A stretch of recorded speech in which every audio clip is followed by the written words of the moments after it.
Please enjoy this feature presentation of the Crooked River Radio Network. This program is rated for all audiences. Four Guys on Sports is sponsored by CrookedRiverRadio.com. Crooked River Radio is an internet radio station that is live 24/7 playing top 40 hits from the 60s through the 80s. You can find us on Live 365, Simple Radio, Roku, Radio Garden, and even Alexa, as well as our website. Come on and join us on the Crooked River.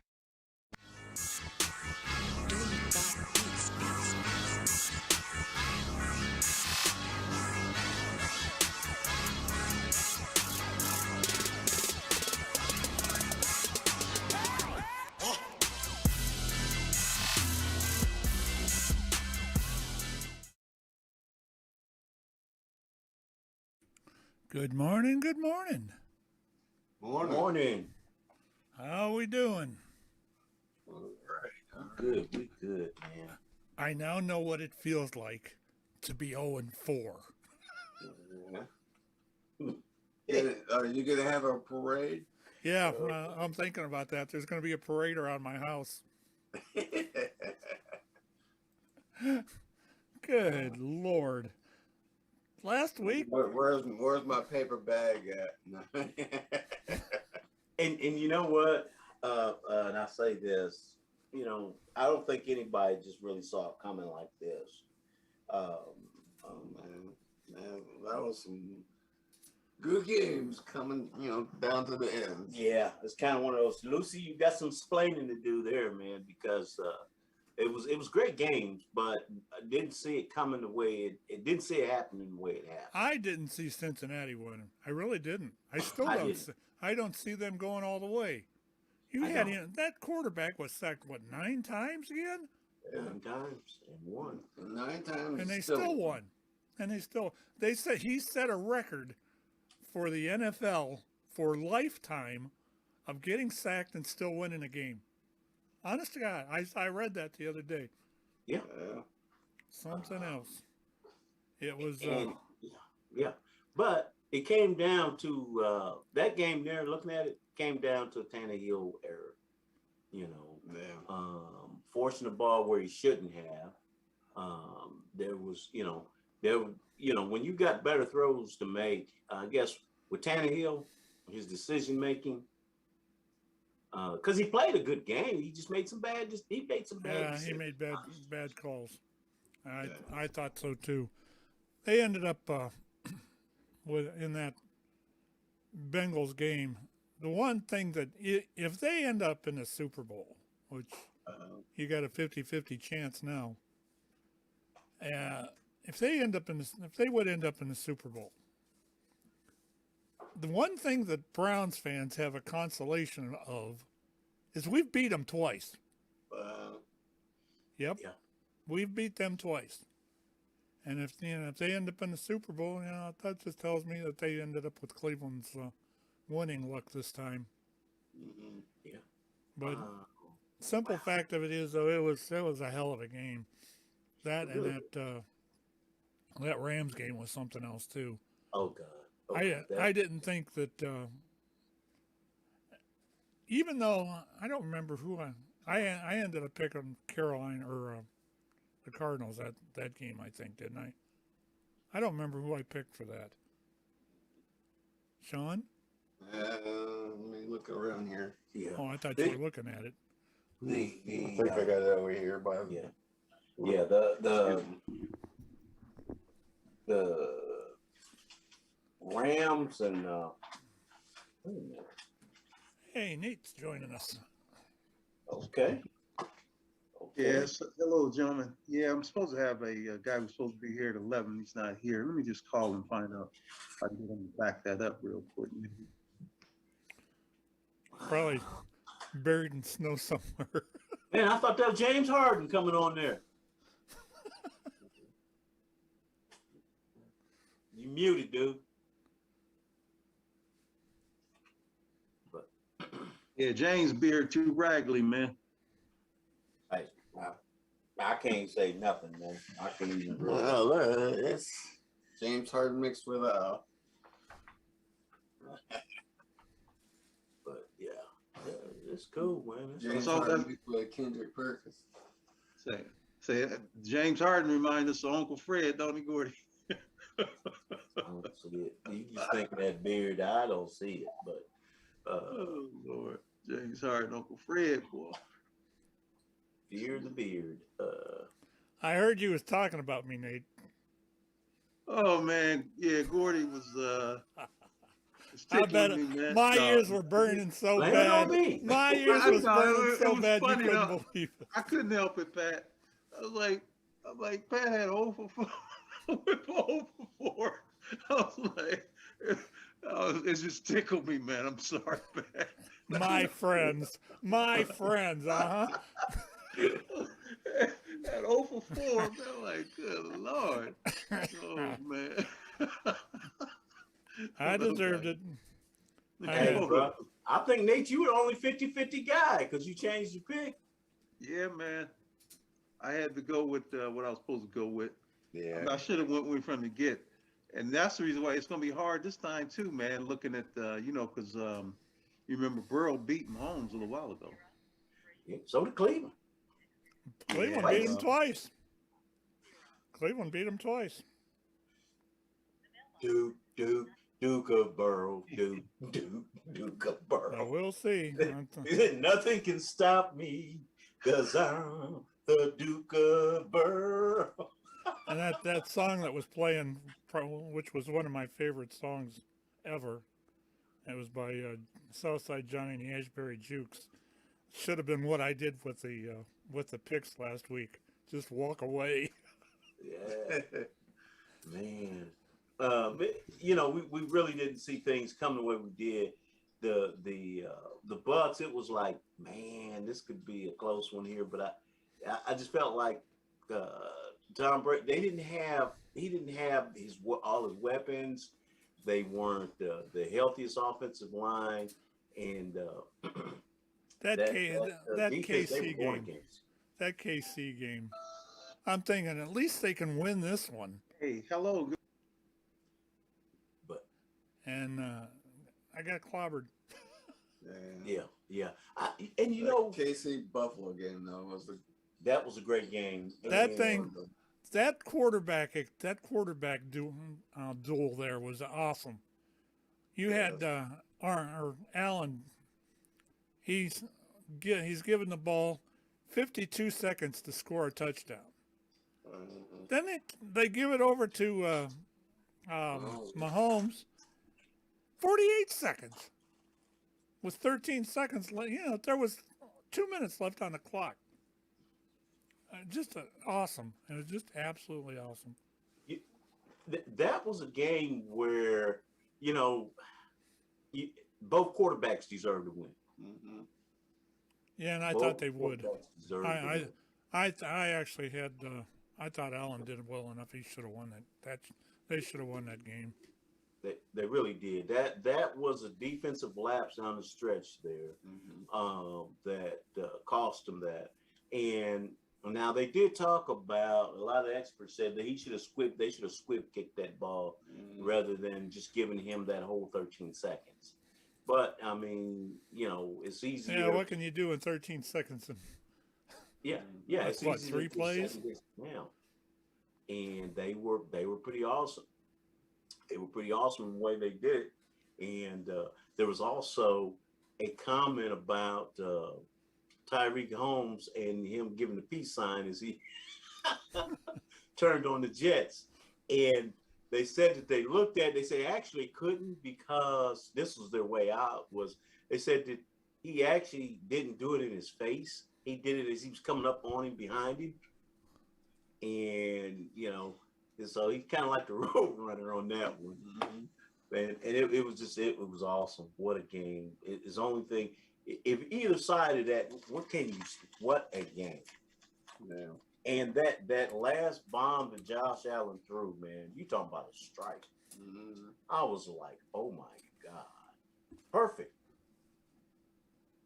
And so it was a game of the ages right there. And of course we'll get on to our picks at the end, but I know what I'm thinking toward the end here. I have a what if for that, and I guess we could talk about that now if you want for a minute anyway. Oh yeah. What if the Rams and Cincinnati go? I think that would probably be, out of the 4 teams that are left, that would probably be the most interesting game.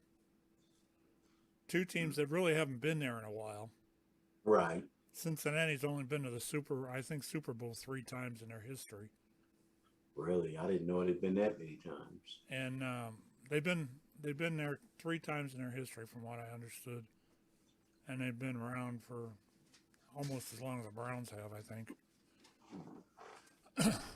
No, they were after the Browns, because that Paul Brown actually went and bought that team after he left Cleveland. Yeah. And that would have been 63 or 64. Oh, okay.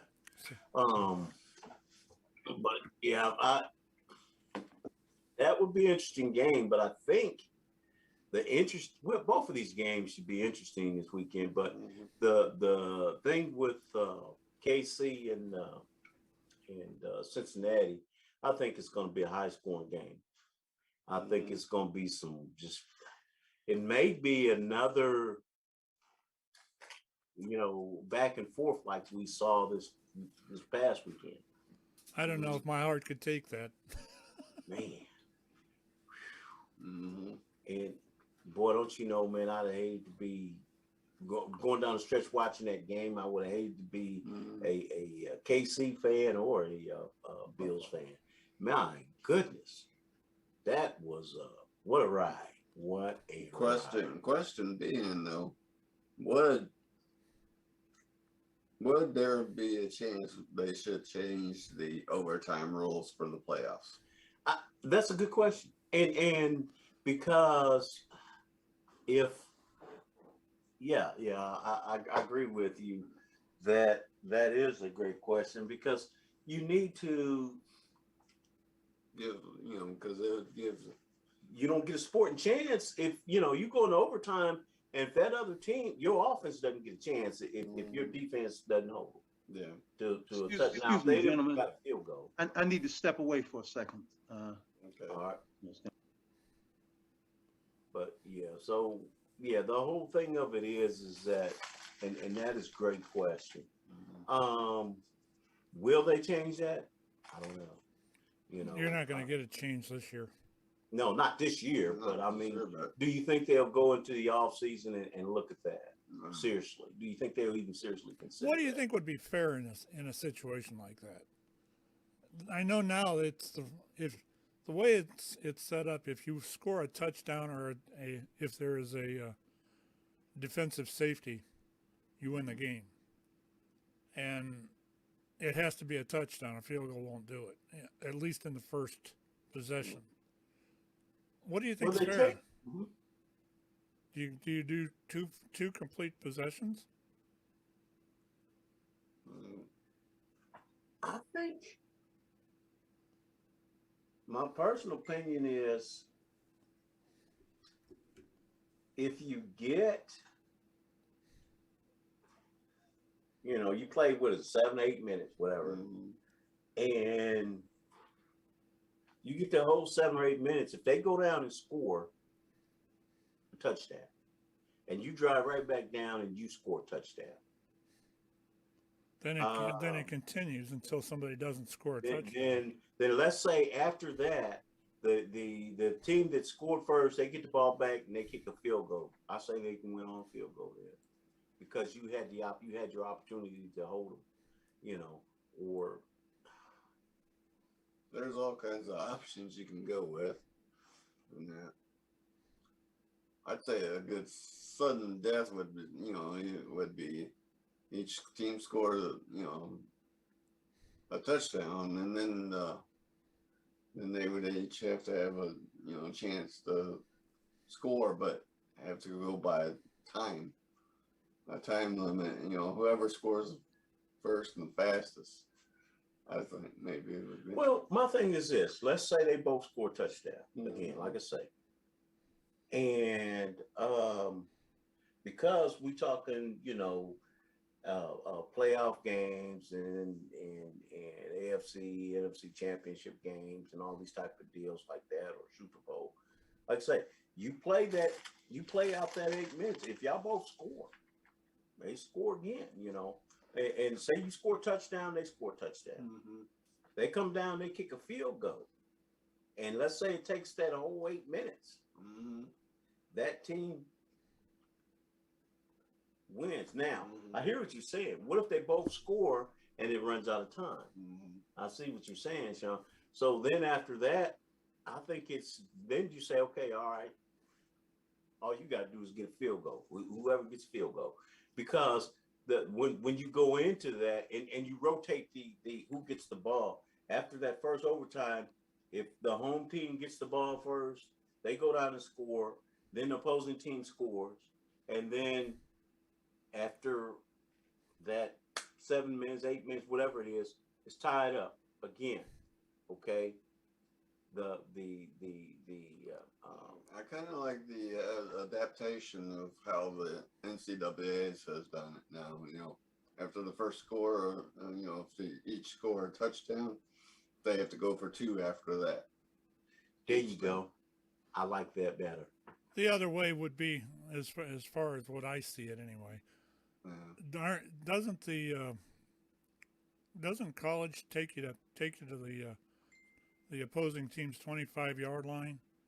And No, now they got it to where after the first touchdown for each of them, I think it's the first 1 or 2 quarters, or not, first, Mm-hmm. they go to a 2-point conversion try. Yeah, you're not just kicking field goals. You're not kicking field goals or touchdowns. You have to go for a 2 for each time until you win. Which makes it a lot more challenging. yeah, you want it a little more challenging anyway. Yeah, look at the if you look at the Penn State game back against Illinois. It went 9 overtimes. But see, it was after the first overtime, they went to the 2-point conversion, and it kept going and going until somebody stopped it. Yeah. It could be, there's a lot of twists and turns. Yeah, there's a lot of places they can move it and change it. Yeah, because I didn't like the just that sudden death type deal. Mm-hmm. Yeah, but that rule's been in place for a long time. Yeah. Yeah. But at the same time, it's not like baseball where you can go, 14 innings and Yeah, I think before they change a lot of that, they're going to have to change some of the rules on the officiating. Yeah. They need to take and make these. I'm sorry, but the way I'm looking at this, you actually need to take and change the way these refs are hired and working. This volunteerism stuff is for the birds, and their crews are not trained adequately for at least, especially in the playoff games. Look at that thing they did with Cincinnati a couple weeks ago with that blowing the whistle while the ball was still in the air. Mm-hmm. Should have been dead ball, period. That was it. Yeah. And yet they awarded them the damn points, and that's I'm sorry, but that's wrong. Yeah. that one was a blunder horrendous. And every year you're going to see where they, and I understand they're human. They're going to make a mistake. Mm-hmm. And part of the thing about instant replay was the opportunity to get calls right. Brings up another controversial call. That interception that the guy, he caught simultaneously with the ground. Mm-hmm. And I know Nate had a fit because he thought it was a bad call. I thought it was one heck of a play. Mm-hmm. And because I was inclined to agree because of the call that was made on the field so fast that, with the eye, you couldn't really tell. It looked like just a clean interception to me. And I'm not saying that the ground helped him on that. I don't know. It was just I don't know. There was one. Are you talking about the one where he intercepted the ball and it was just you couldn't tell if it was on the ground or not? You didn't see the ball wiggle when he caught it.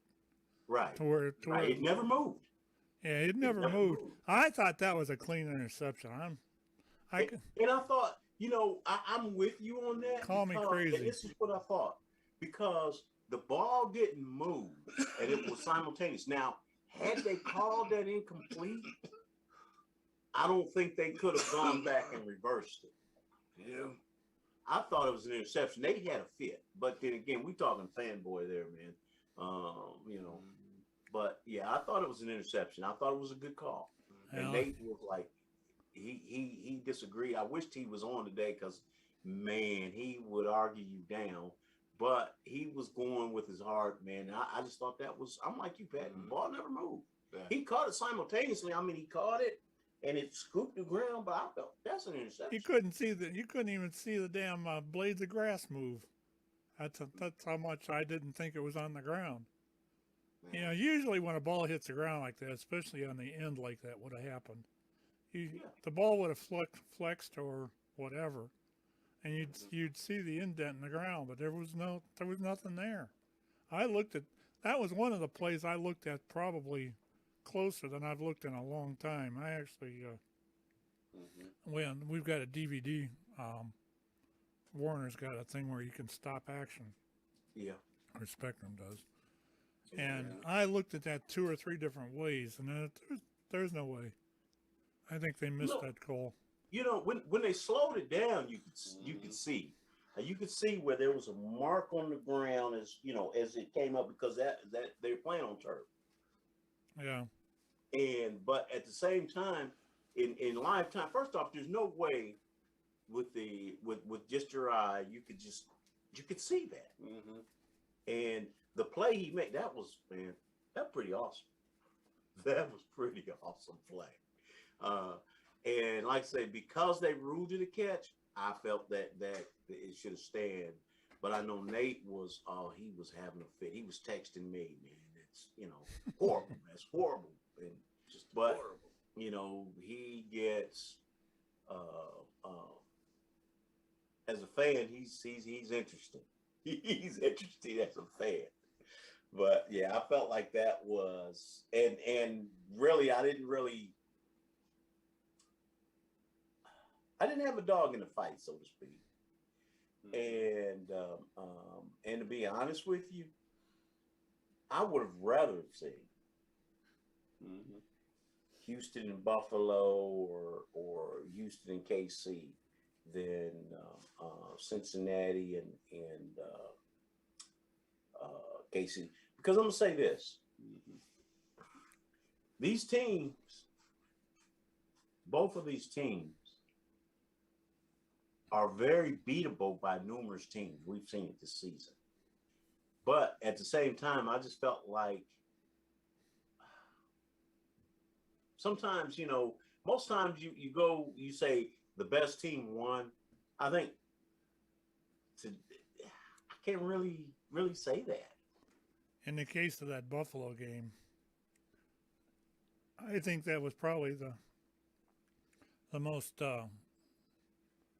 equally played game. They both kind of sucked in some places, but I thought the level of effort that was put out in that game was the best game of the year so far as what I saw. Man, I'm with you. I didn't think, to be honest about it, I didn't think Josh Allen had it in him.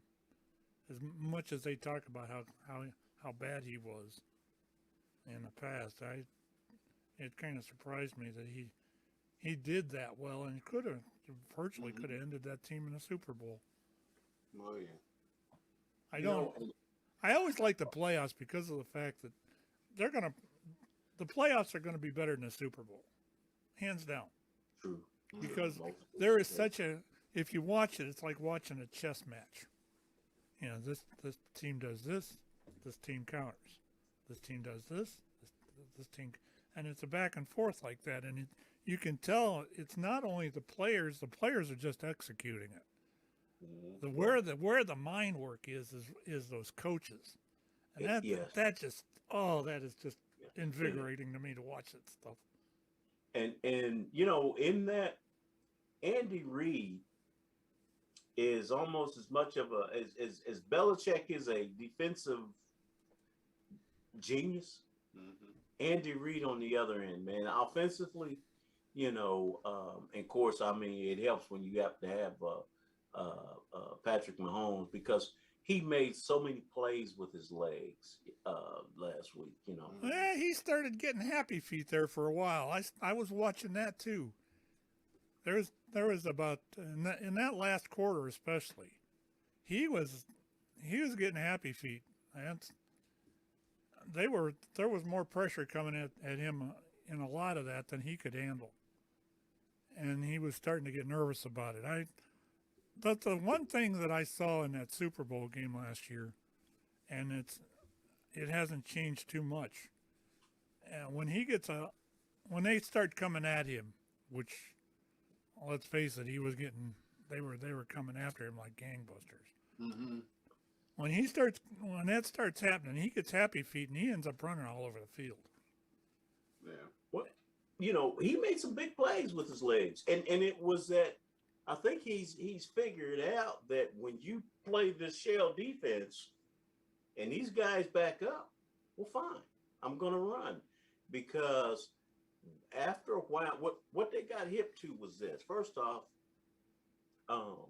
Tyreek Hill being one of the fastest in football, and so teams decided, look, okay, we're not going to let him play over the top. We're going to play over the top of him all the time. And of course, now if you look at how their offense has changed, he's not taking those real deep shots anymore. A lot of his is underneath. Now, mind you, Andy Reid, they did run the ball more, because part of that was this to me. With them, so long as they can run the ball, because they were a different team with Kareem Hunt. And they ran the ball a lot more. And now that they can run the ball again, and then you got this quarterback that can, make plays with his legs. And, I think that, man, we're going to see Mahomes continue to do some incredible things, because, and I'm going to say this, Nate, maybe not, he doesn't agree with me, but that offense they got, that defense they have, for the most part, trash. Oh. I say trash. Well, they're not middle of the road. That's the way I look at Cincinnati. Cincinnati's offense is trash. Yeah. Well, he's got some studs out there. They can't protect him to save his life. True. And I've said this all season now. Cincinnati needs some corners or something that will take and be able to, they need guards that'll be able to protect him. If they get that, then they're going to be a hell of a team. Oh yeah, I agree. And I think every time you turn around, if you're getting sacked, that's just wrong, especially at this level of play. These teams should be at a level right now where pretty much everybody's even, and you gotta have an exemplary game in order to get out of it. One would think, yeah. Now I'm gonna say this, as I guess they're doing it because of how physical they are. But like the 49ers, should they be the team out of the West in NFC? They can be very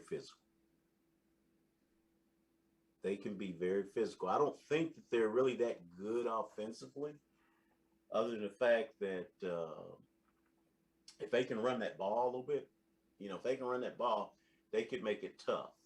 But I just think that because both Cincinnati and KC to be able to score quickly. I think that they'll win, because they score so quick. But those guys will be able to, and the Rams as well. They should be able to eat up clock. Mm-hmm. But yeah, I'm looking at them, and from an offensive standpoint, yeah, Cincinnati he's got some weapons. As bad as his front line is, he's got some weapons though. Mm-hmm. He's got some studs out there. Realistically, I think he has more weapons than Mahomes. All right, let's change gears here a little bit. Okay. Let's see if we can predict the future. I know the rumors around here, as far as the Browns are concerned, have been all over the map. I've heard, let's go get Aaron Rodgers. We're gonna get what's his name from the Vikings. Deshaun Watson. Well, I've heard Deshaun Watson. I've heard not Case Keenum, the other one.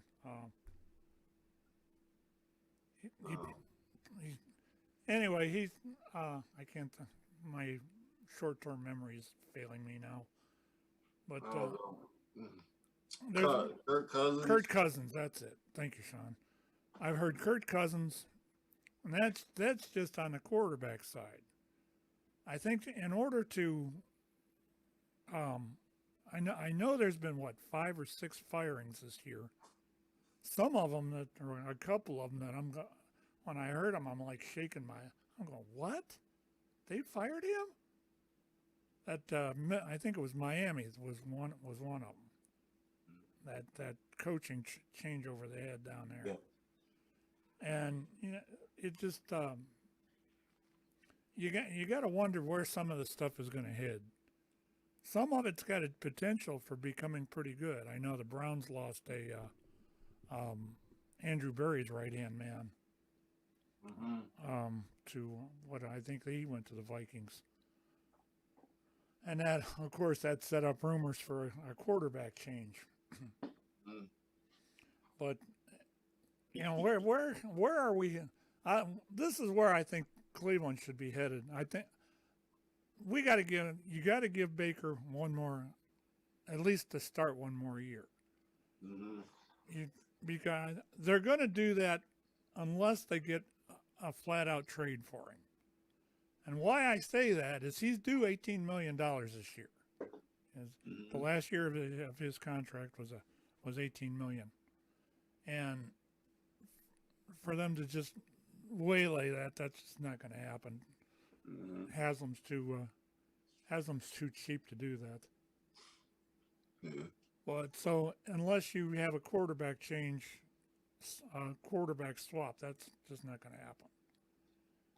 I've heard Deshaun Watson could end up here, but that's going to take a hell of a lot. That'd probably take a couple of first rounders and a second, and I don't know that that's worth that much.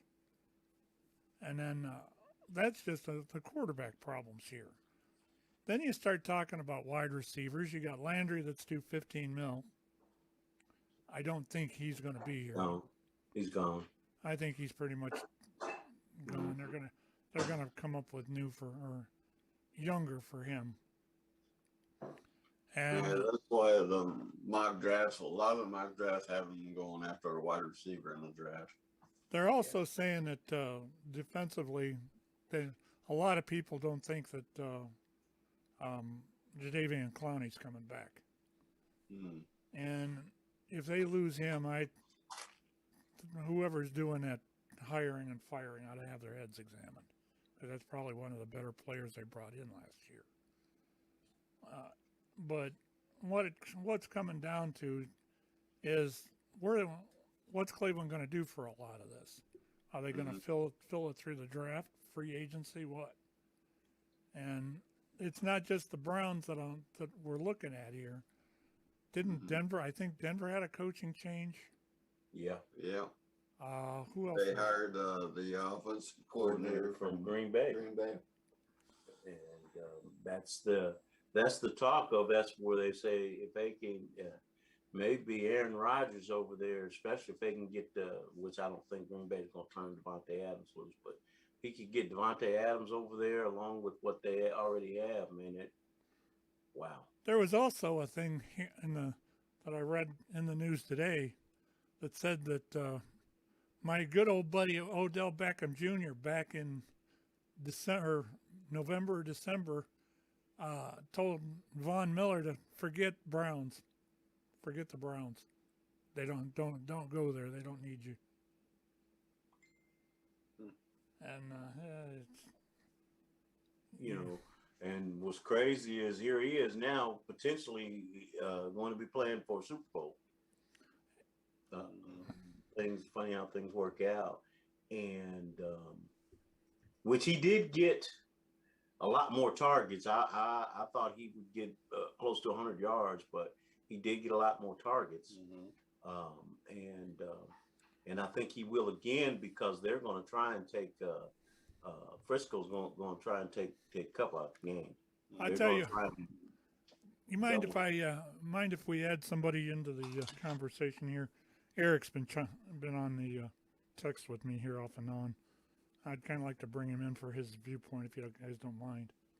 Not at all. Not at all. Eric, if you want to join us, you know how to get in here. Come on in. And then I'm going to say this. Nate tried to tell me that Odell was drawing double teams last week. I don't know what part of the game he was looking at. I didn't see it, but. I don't care what you say, how great Odell Beckham is. That boy does not have a clue in the world as to where he is on a field. And maybe that's what makes him so good. He has no clue. That's what he's learning, and the opportunity, because what if you look at probably he's going to be most effective playing wide out instead of being a slot type guy. And then first off, but in that with Cup out there, and as he continues to learn their system, and then whenever what's his name, Jeffrey, what's his name comes back, the other receiver, and I mean, because Odell's not gonna be the featured receiver. No, he's not. He's not that guy. Let's face it, Cup is better. Cup is way better. He's a better receiver, but Odell still has great hands, and a lot of times what he's getting on him is he's getting probably maybe the third, fourth best corner. He's not getting quality corners on him, so to speak. So he's going to have a field day. A lot of these guys he may not be very experienced. So, the one thing you can't take away from him is he's always had great hands. But I've never been as high on Odell Beckham as Nate. Nate, when we had that conversation the other week, he believes that he's one of the best receivers to ever play the game, which I think he's insane on that. But, because there's so many that were better. Heck, yeah, truth be told, I think Dez Bryant was, if you look at his numbers versus Odell's, Dez was right there with Odell. And Dez won't go down as just great. But don't get me wrong, Odell had 2 or 3 years he had pretty high numbers. And the one catch is what really put him over the top against the Cowboys. One of the greatest catches ever. But I want to see what happens. I first off, I don't even know if this Rams team is going to do it. I think that they went all in. Whoa, Eric's in. Afternoon, What's Eric. up, guys? Morning. How y'all doing? Okay. I've made some points there about Garoppolo in the text. I figured I'd have you come in and join the party.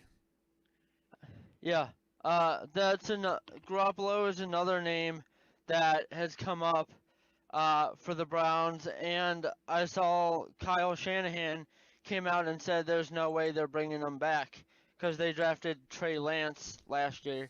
So he's another name to look for I would love at him here. quarterback for the Browns. Bring him on. You know what?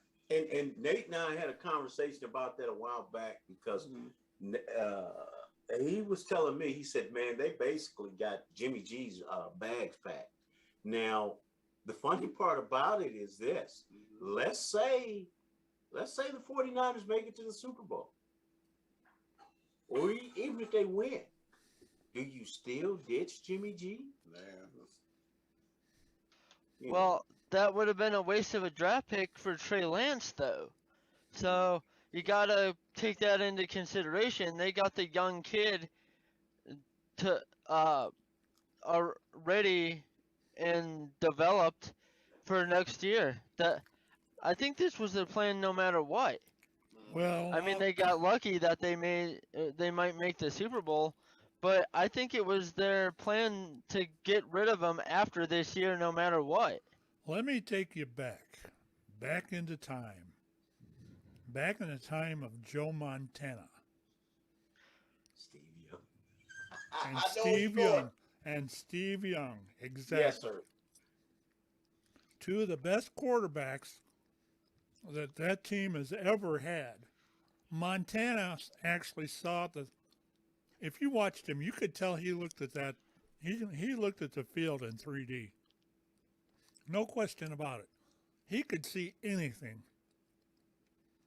And then when he retired, waiting in the wings for several years was Steve Young. And Steve Young did damn near as good as Montana did. Mm-hmm. This is why I don't give a whole lot of credence to your thought there. The simple fact of it is, they may keep him. They may put that kid in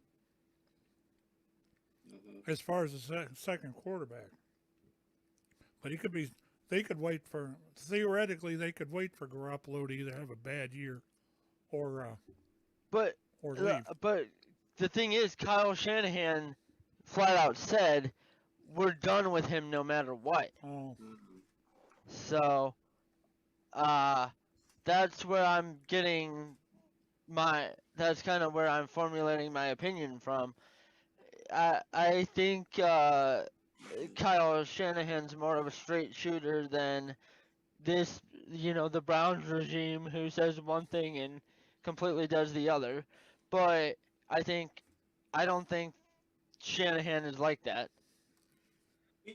You know what? And yeah, if because like you say, it could be that all it would take is at this point is for Jimmy to have a bad game. It's not going to take a bad season, just a bad game to bring this kid in. But that being said, yes, Cleveland should definitely be looking at him. And if they're trying to get rid of him, then it might be a bargain.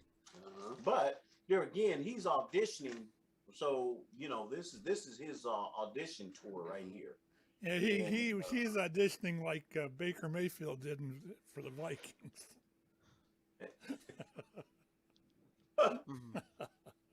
Oh my! That there ain't no question in my mind when he played the Vikings this past 3-4 games ago.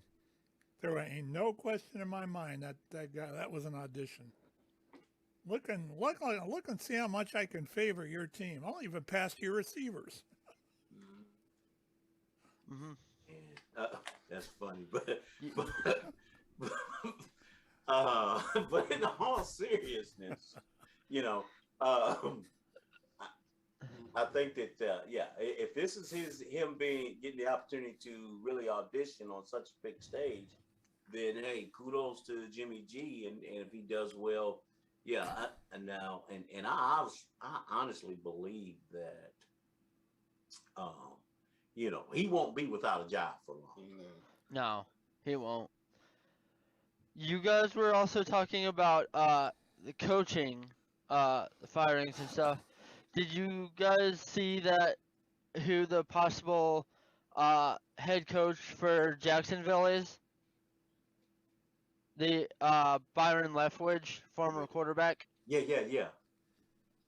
What do you guys think about that? Well, I think that's a good pickup right there. Oh yeah, most definitely. And with that being said, is Brady coming back? Especially That's a good question. I think yes, because for him to go out that way, that would crush his legacy. I think he has to.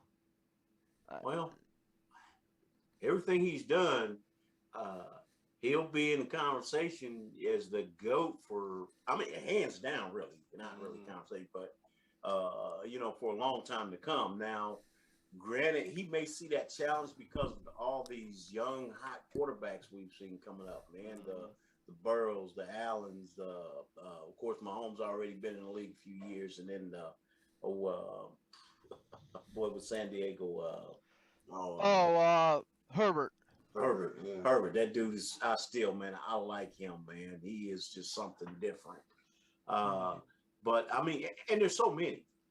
There's so many. You notice a lot of them are right there in the AFC. Yes. Too bad. We got the old cats over there in the NFC. We got Aaron and Brady. Tom, but and then it kind of drops way off when you get to the Dallas Cowboys.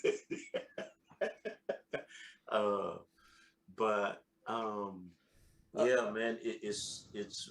I mean, these quarterbacks are just. These young cats are phenomenal. They're playing at a different level, and to your what you saying when we talk about Frisco, and man, these guys are coming in ready. So yeah, if Garoppolo's gone, these guys are coming in, man. They're coming in game ready, man. I think if there was a team that I would probably follow if it wasn't the Browns, and no, it's not going to be the Steelers. Why not, Pat? Hang on. It's not going to be the Steelers because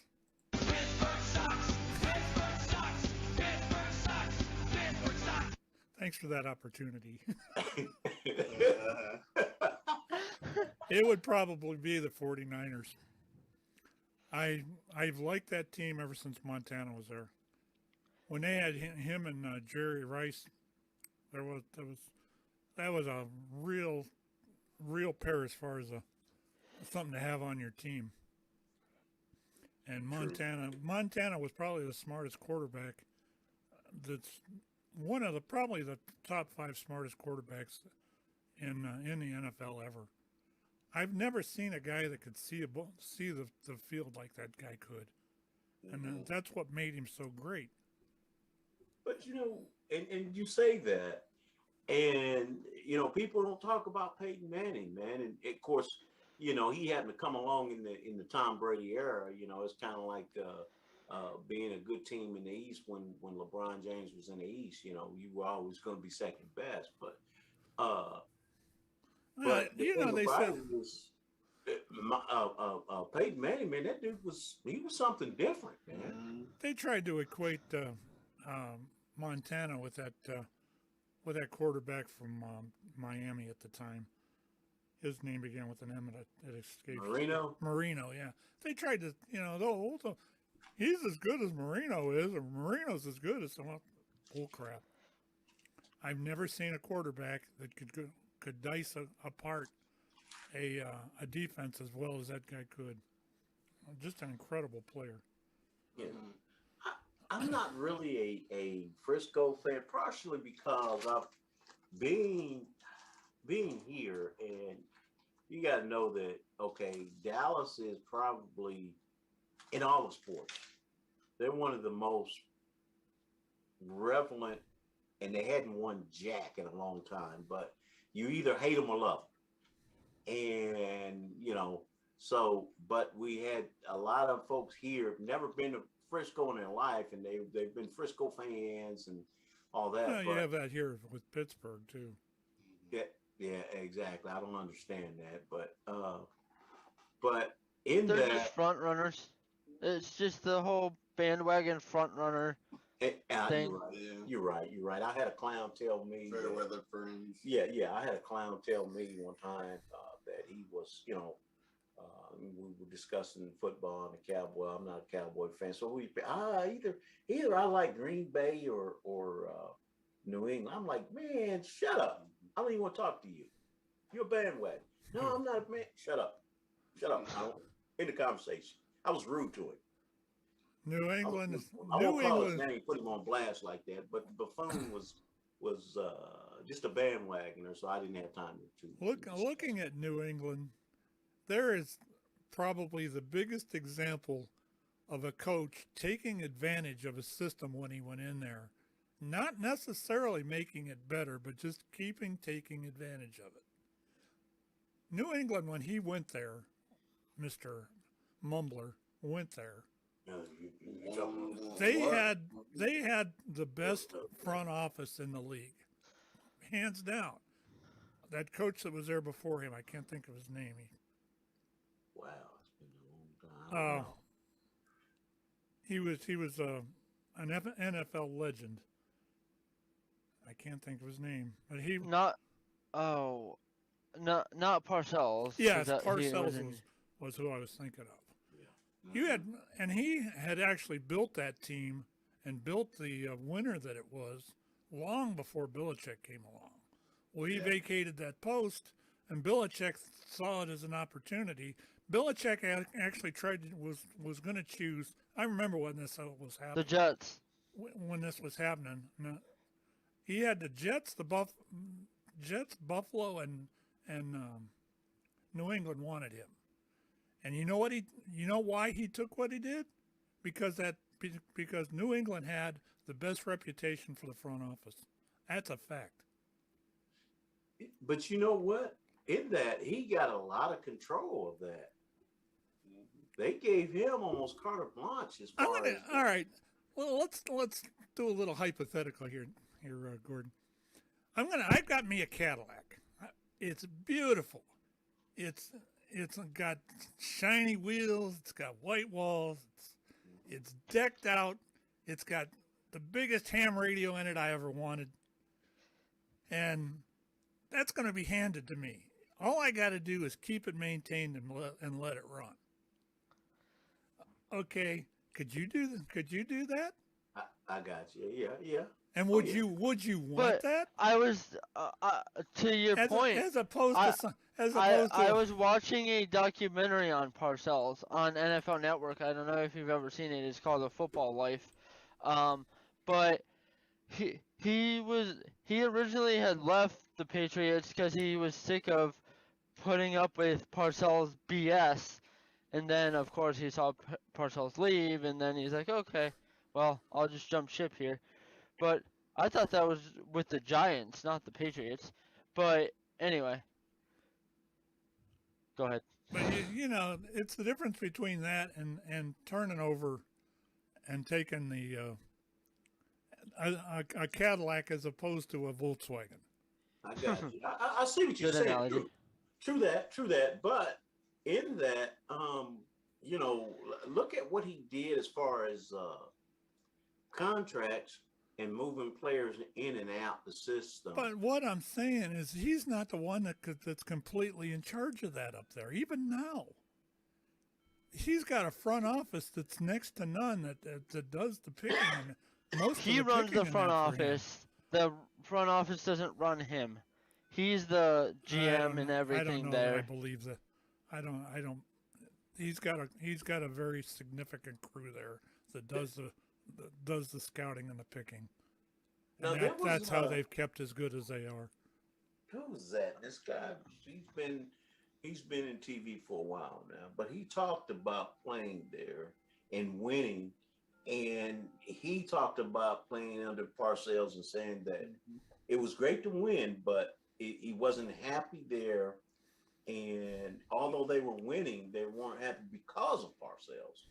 And I think they give him a lot of control. I hear what you're saying, Pat. And yeah, he was handed the keys to a beautiful car, to a great car, But at the same time, and he was able to maintain it, yes. But but he made sure that the oil was changed and the tires was rotated and the belts were changed at every so many thousand miles. Now he did do that, But in that, like I say, he was able to lowball players. He did some things that it's a lot of players that have played for him that they said, hey, it was great winning Super Bowls, but it was not the most fun place to play. One of the local talents here that I haven't listened to since I retired, but I remember he used to talk about that. It's Gerard Cherry. He played up there. He played for a while under Belichick. And I listened to him daily. And I've listened to some of the stories he's told about Belichick, and he's not any better than any other coach as far as putting him in the same echelon as I can't think of his name. Chuck Noll? No, way before that. Oh, not Vince Lombardi. Lombardi, yeah. Well, putting him in the echelon of Lombardi and some of the other coaches back in that era, that's not happening. Not for me, anyway. And I heard you saying, but because of all the wins, which he happened to have Brady,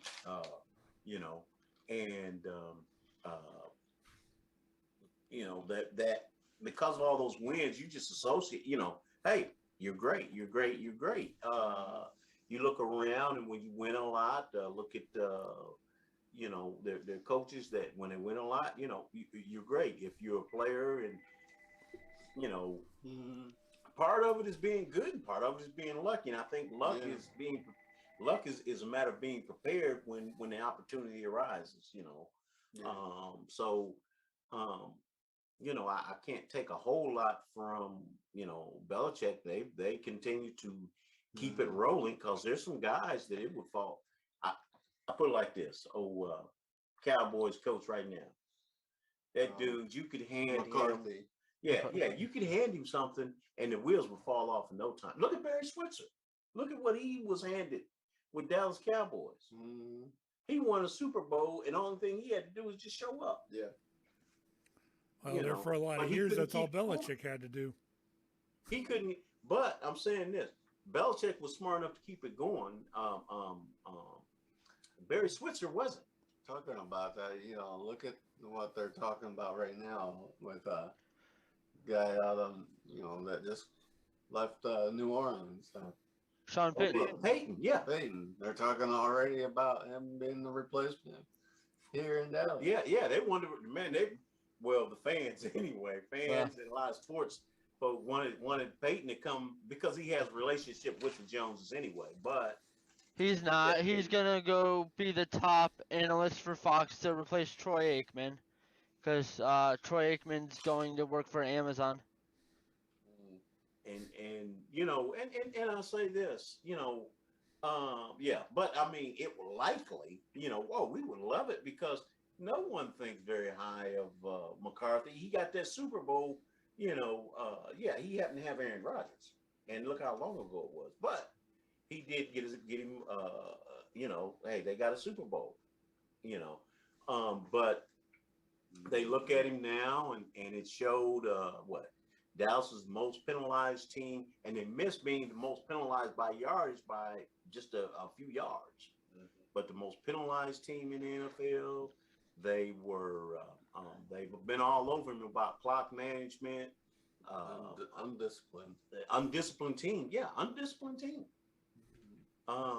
So, I mean, yeah, and Sean Payton, that was the first thing they said, oh man, he's coming to Dallas, because there's always been rumored about how he would been in Dallas, or he should have been in Dallas, But also in that, now they say also with that, because of Jones as being wanting to run things, that's not going to happen. Did you guys see? Oh, Go ahead. Go ahead. Did you guys see what the owner of the Giants came out and said about how he admitted that they've done everything to destroy Daniel Jones, and now including, I think, hiring Brian Dable was a mistake as head coach because he's never been a head coach before, and that media out there can chew you up and spit you out 10 times over quicker than you can blink your eyes. You said the owner came out and said this? Yeah, the owner came out, team president and owner came out and said, we've done everything between changing head coaches, offensive line, and all that. Yeah. Yeah.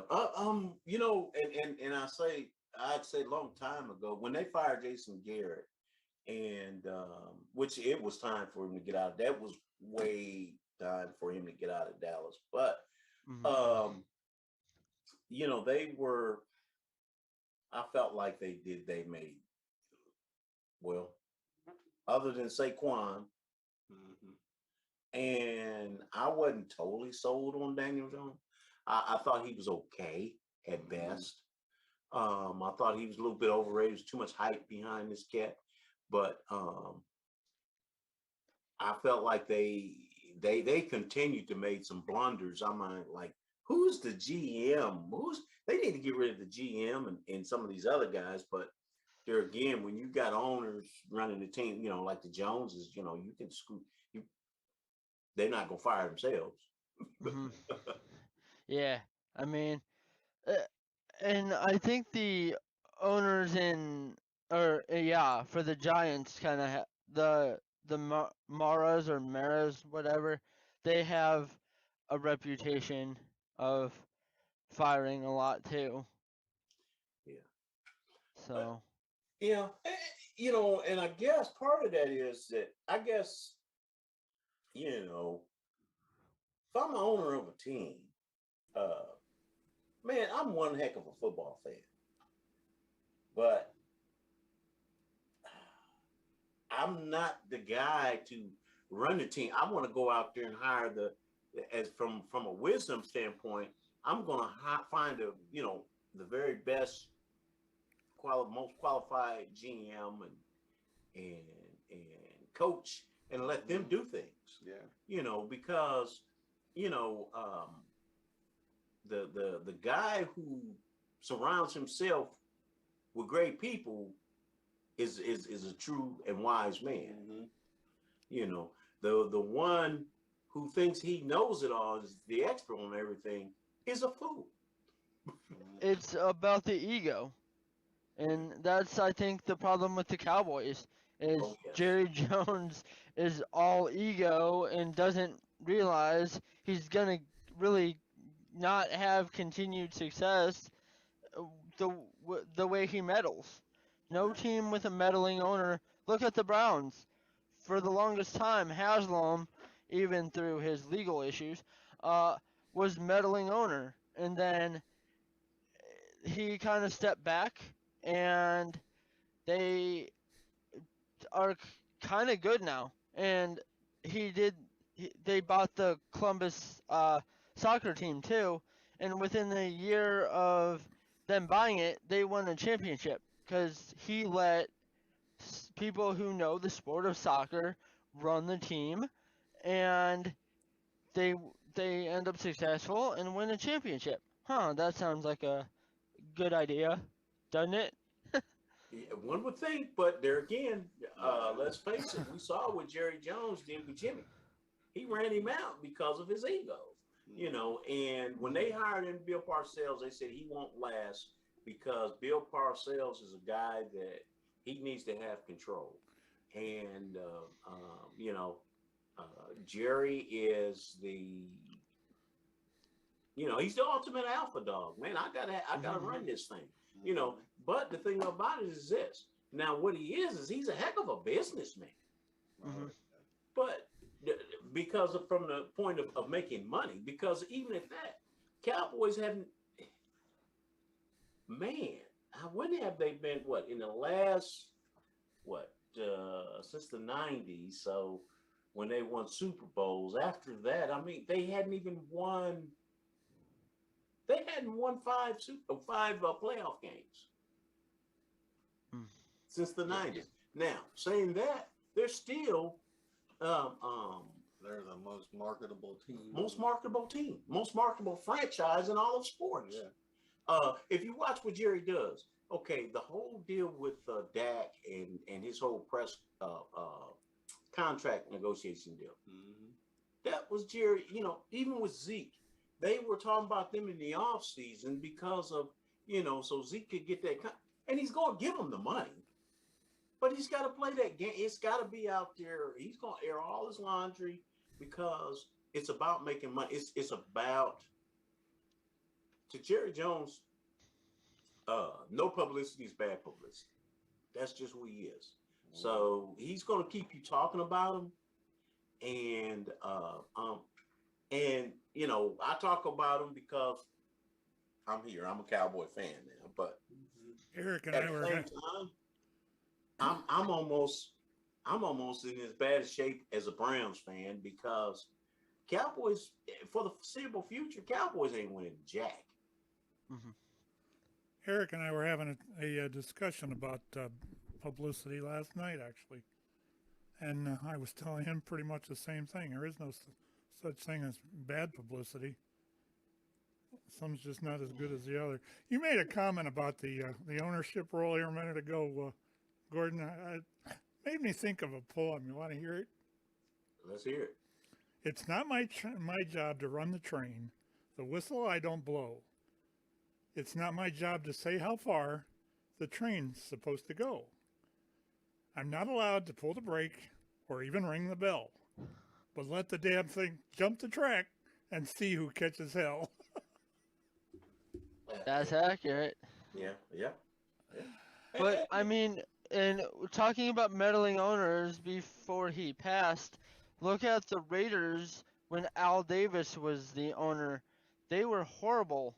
He passed away, unfortunately, back in like 2011, Yeah. and his son is, you know, his son lets the people in charge below him run the team, and they're successful. They're in the playoffs now.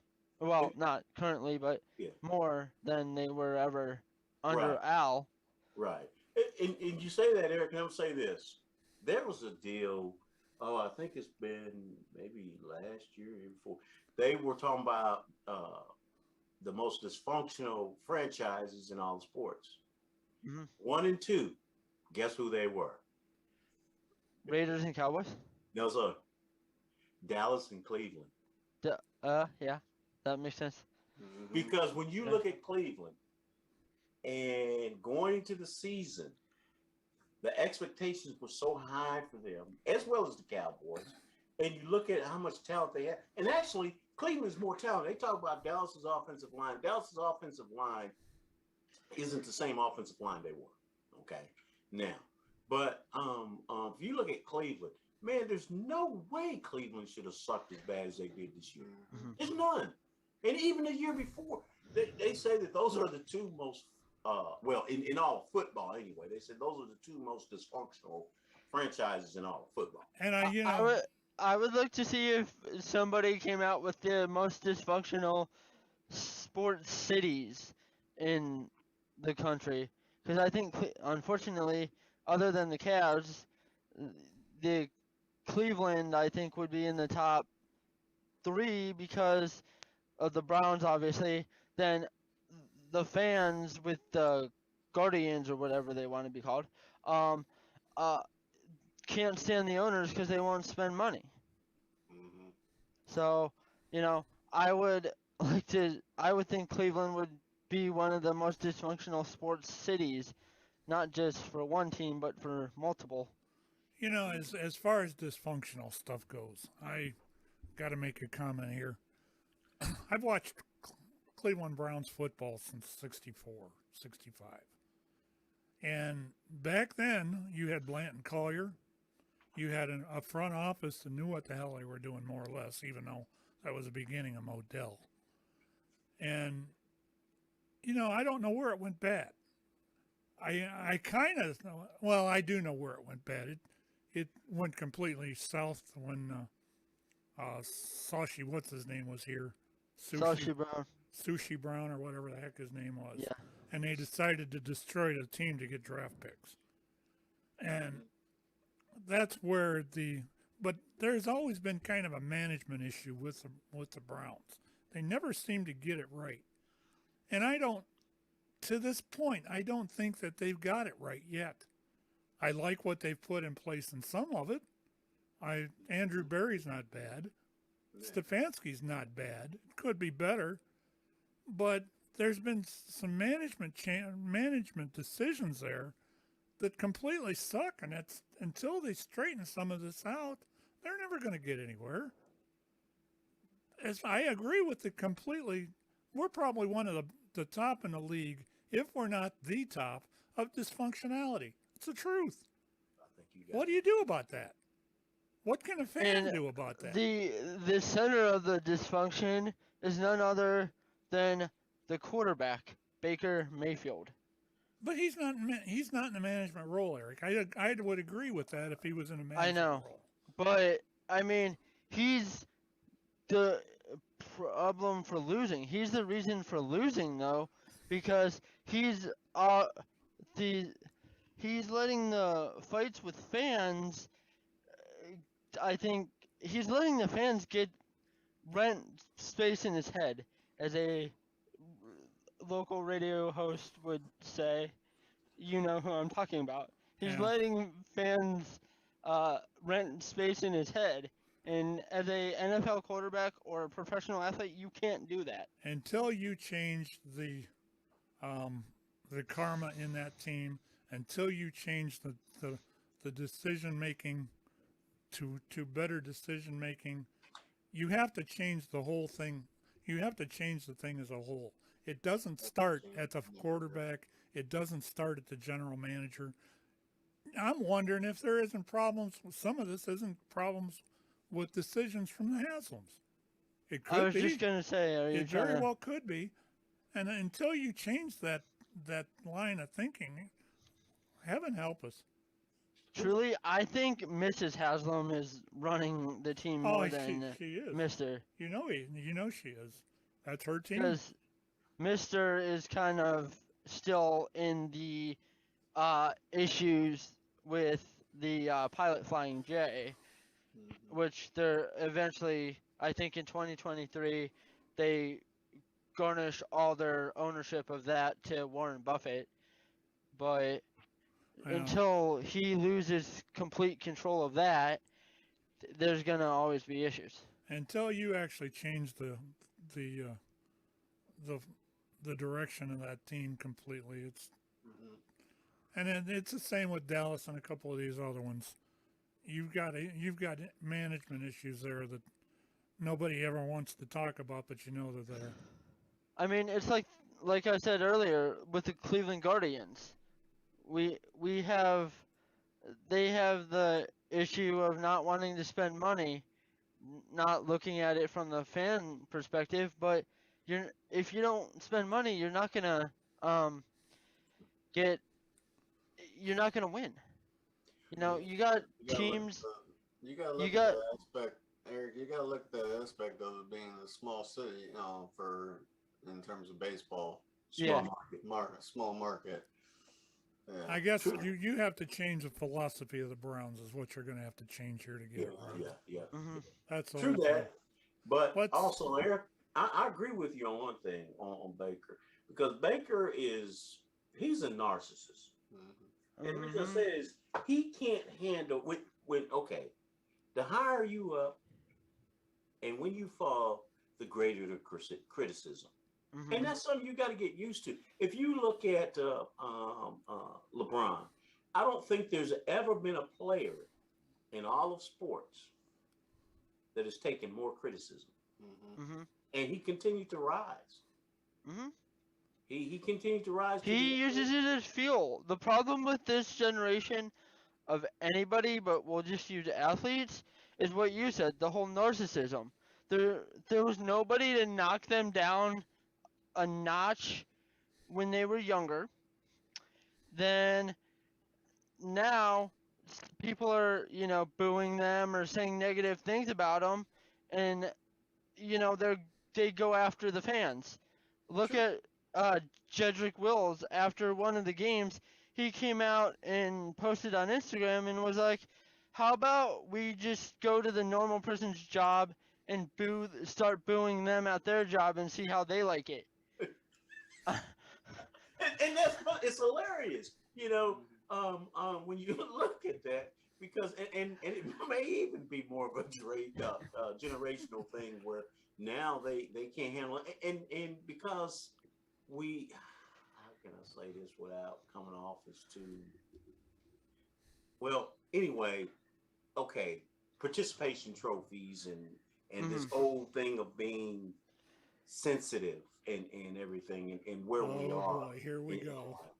And I hate to go there, but when you can't take that criticism, especially when you that high, you strive to be that athlete. You strive because you want everybody cheering for you. You want that on game day. And But I mean, you get booed. Come on. to take it to the level of the narcissism thing, as I had posted on Facebook yesterday, it seems like there's a lot of younger generation who are narcissists, and there was nobody to knock them down and give them a reality check and say, they're mostly tell them you're a nobody in comparison, you're not better than anybody. And then now, like with Baker, all of a sudden he's getting this negative pushback and he doesn't know how to handle it. That's because he's young. Yeah, you got to get used to that though, because when you win, you're going to get less of that. You get out there and you shake it up. As far as winning and losing, even if you get into the Super Bowl, if you win, what are you? You're the greatest team in the NFL for this year. Oh yeah. But if you lose, you're the number one loser. Yeah. You're the biggest loser. You're the biggest loser in the league. But that's part of life, man. That's part of life. That's the reason you play the game is to get to the top. And it's the journey anyway. Because after you win, it's like, okay, what do I do now?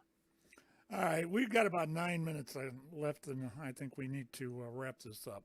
Let's go ahead and get into the picks for this week. Okay. You got, of course, you got KC versus or Cincinnati at KC. Cincy. I've actually seen some picks, and the picks are taking KC just because they've been there before. But I'm going to go out on a limb here. I want to be 0-2 for this week.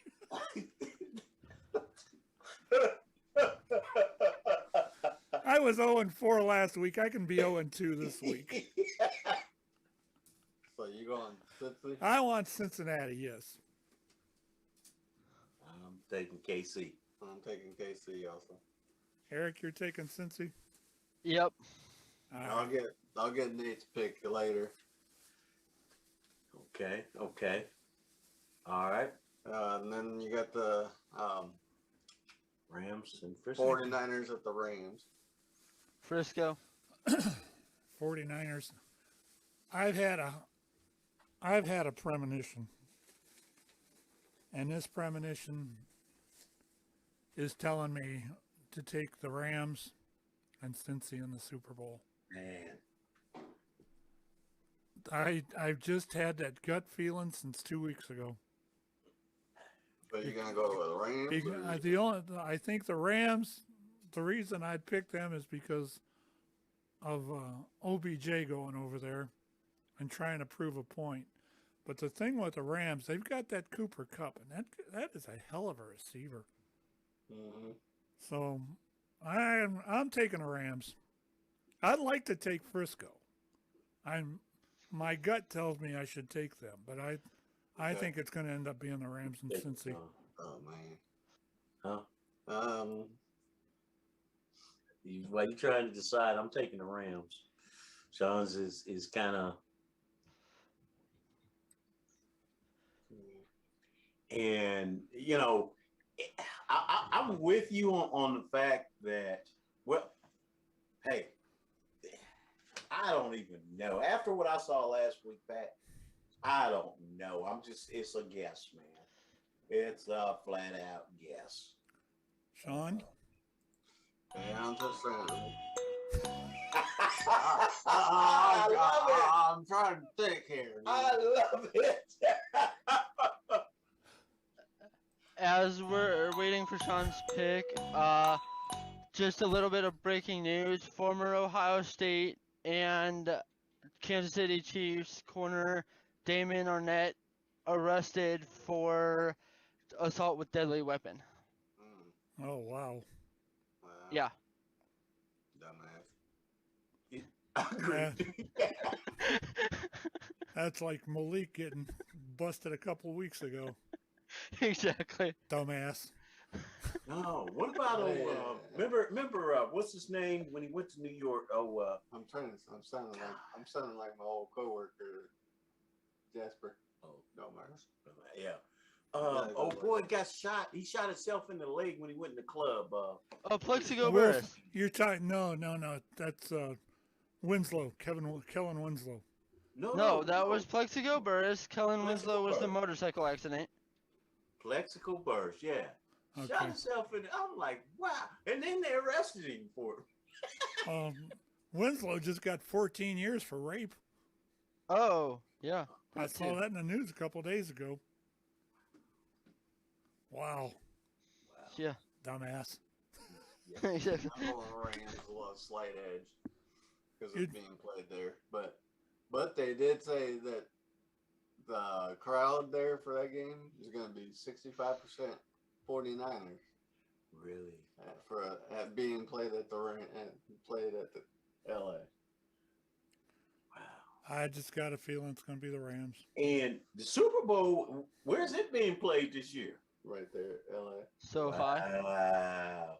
That'd be awesome. It'd be interesting, man, for it to be a home game. This is if that happens, this would be only the second time the home team would be hosting it. Last year was Tampa Yep. Bay. Exactly. That's another reason to pick it. Tampa Bay did it last year. Yep. So those are the picks. Hey guys, man, I'm sorry, man. That wound up taking literally the whole day. That's all right. It's all good. We just want to get your picks now. Okay, what's up with the picks, man? We got Eric on too. Hey, Nate. What's up, Eric? Hey, what's happening, man? Yes, Nothing much. All righty. Okay. We got KC at Cincinnati at KC, man. Who do you like? KC. Can I start with the other one first, man? Can I pick the other one first? I gotta think about that. Go ahead. Well, I'm going with the Rams, man, over the Niners. Well, that would probably, if they lose, that would probably make somebody 0-0 again. Yeah, I knew you probably wanted the 49ers. Look, ain't none of these. Look, I'm gonna tell you something. I actually took the Rams, Nate. I took the Rams. Oh, okay. Look, I'm gonna tell you something. It ain't gonna be no blowouts. You know what? Just like that other game, I think it's gonna be KC and Cincy. I think them boys, it's gonna be bombs. They're gonna score a lot of points. It ain't gonna be no blowouts. I'm telling you that It's now. it's gonna be a bunch of back and forth, is what I'm thinking. Yeah, it's gonna be just like the other one was. The last game. When I ain't talking about the last Cincy and KC, I'm talking about the last game that KC played. That's what it's gonna be like. Mm-hmm. But man, that's such a hard pick, man. I just think that if KC go, they're gonna win the Super Bowl.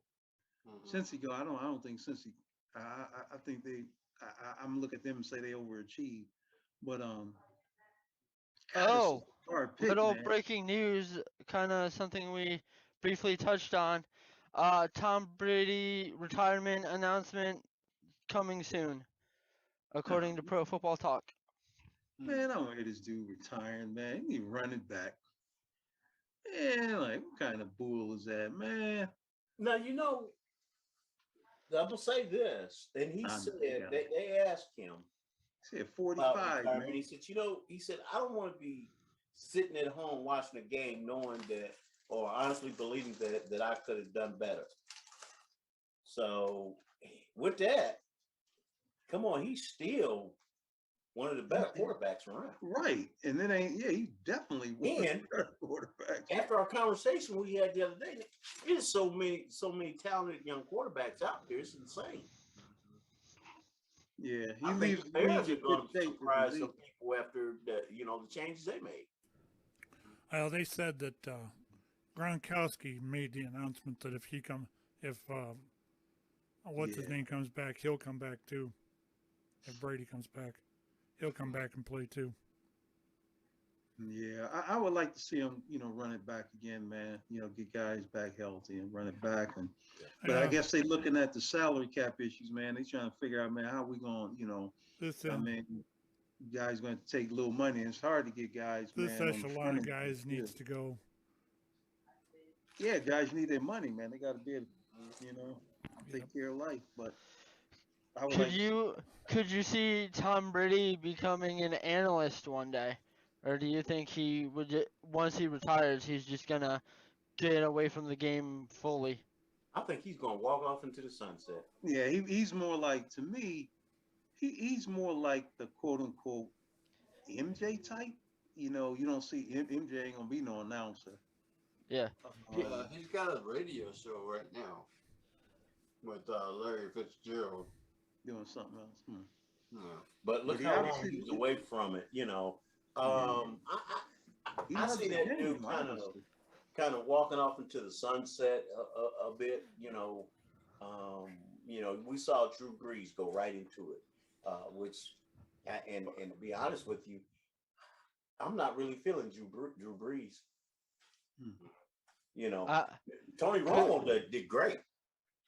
Could you see Tom Brady doing what Peyton Manning is trying to do, partnering up with a billionaire to buy an NFL team? I could see him doing something like that. But the dude loves the game, obviously. That's the reason why he plays. So it's going to be hard for him to be totally away from it. But at the same time, sometimes these guys, because you were so great, doesn't necessarily make you out to be a great coach or a great this or that because of the way you are.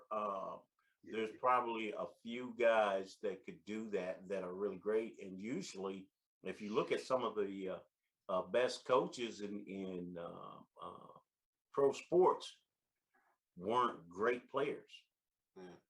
Mm-hmm. They were marginal at best. I mean, I was surprised when last year, or 2 years ago, whenever it was, when I saw Byron Leftwich was being hired as the offensive coordinator in Tampa. Then even more surprised when I saw he's the leading candidate to take over for Urban Meyer in Jacksonville. But you know what? To me, Byron Leftwich was not a great quarterback. He was all right. He was okay, but he was not a great quarterback. He was a great college. I don't know if I don't even see why they were so pressed to fire Urban Myers. I mean, come on, man. Because he was wrecking the team. No, I'll be honest. His attitude was screwing everything.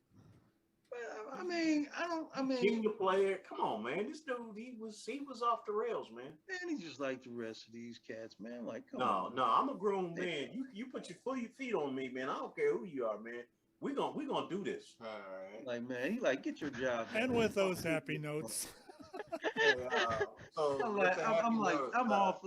I'm all for Urban Meyer. Get the dude foots, man. How many times you see them cats playing, man? You wish you could climb through the screen, put your foot. Every time I watch a Browns game. Look, how many butt whoopers?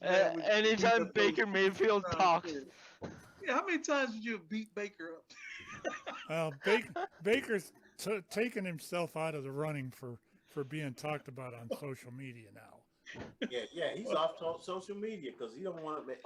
No, he announced it. Then 2 days later went and put out an advertisement on Twitter for his marketing company. Okay, what happened to not being on social media anymore? Wow. All right. We need to wrap right, this so- up, so guys. here- Make your pick, man. Come on, Okay, Nate. so, all right, so here's the pick, man. Good, Lee, I need a drum roll, man, because this is a hard thing, man. Oh God, I tell you, I tell you, I'm pulling for Joe Burrow because of the Ohio thing, but I'm gonna tell you, man.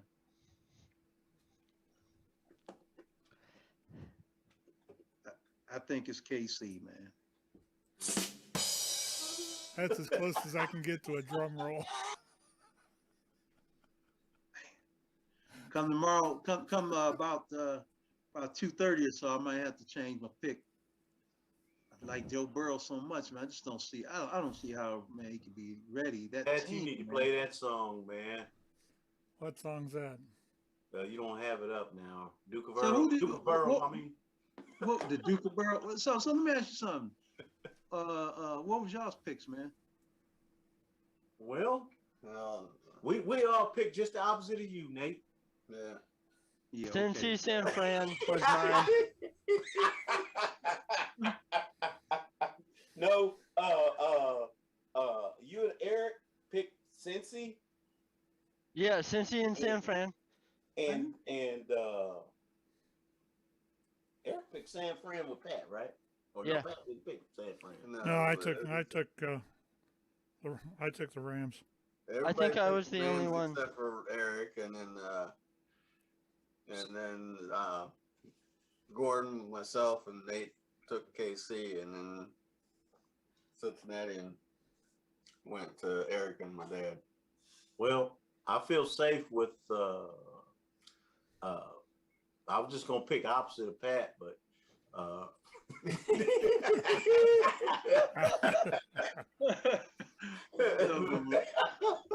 They'll go over, man. I was like, that man. was funny. Pat said, I didn't do that. I'm like, God.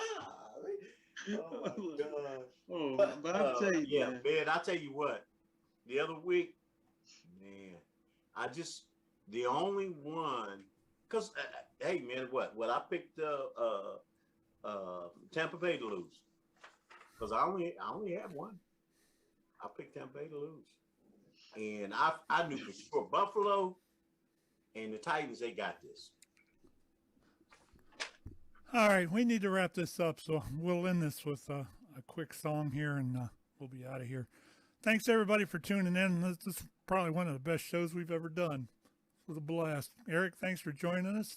Thanks for having me. And Nate, thanks for making it in here. You guys, Shawn, you behave yourself. But I know better than that. We'll catch y'all next